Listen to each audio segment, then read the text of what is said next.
I was the type of person who always thought that they had the answers, who was a leader, a real go-getter, and always thought that I had everything under control. But the truth is I did not. I ended up watching my whole world collapse in front of my face.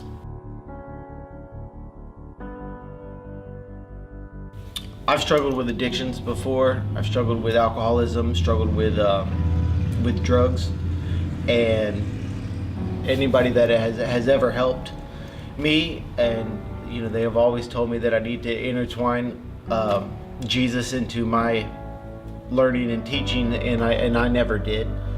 It's just something that I just didn't do. I figured out, I thought that I had it, and they always told me if I don't incorporate that, then I will fail. And sure enough, 4.5 years later, they're right, absolutely right. I reached a point in my life when I had nowhere to turn to, nowhere to go.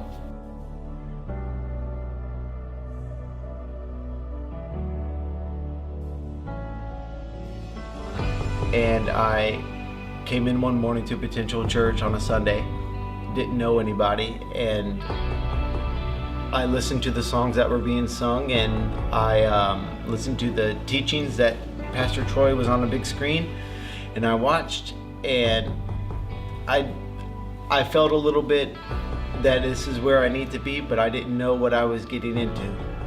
I never really attended church on a regular basis. I really wasn't religious at all. I didn't know what I believed in.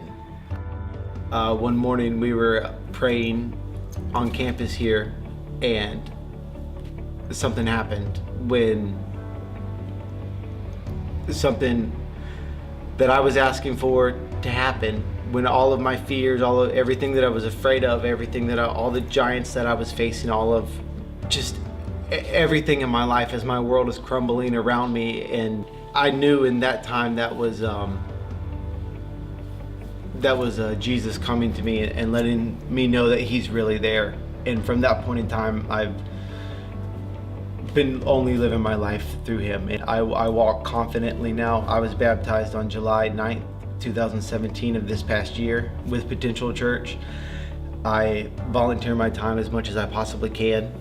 I don't speak how I used to speak. I don't think how I used to think, and I don't hear the things that I used to hear. And it's a really hard lesson to understand and learn as a 34-year-old male.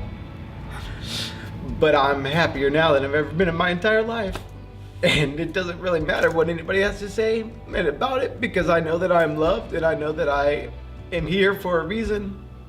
And when I was at my point where I burnt both ends of my wire all the way down to where there was nothing left, there was one person who reached out and helped me when I needed it the most. And that's why I'm here today, and that's the only thing I want to do, is let people know that that it's real, that you can live a life that is worth living.